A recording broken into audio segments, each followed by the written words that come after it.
এই জন্যই আল্লাহ বলে আকাশটা রাখছি খুঁটি ছাড়া, যাতে তুই দেখিস আর বুঝিস যে এটাকে যদি আমি খুঁটি ছাড়া দাঁড় করাইতে পারি, তাইলে তোকেও আমি খাড়ার উপরে নাচাইতে পারি।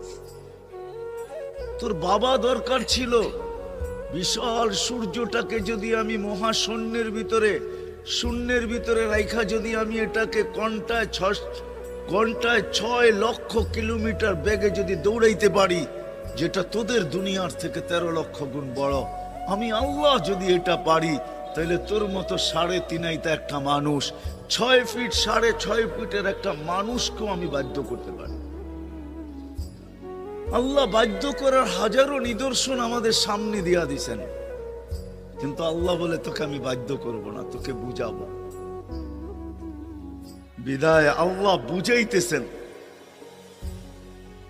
বুঝাইতেছেন আমাদেরকে। বিদায় কথা যেখানে শুরু ওইখানে আবার যেতেছি, যাতে বুঝে আসে দুনিয়াতে যে পা রাখছে জানো যাবে না, সেই কথা মাইনা নিবে না।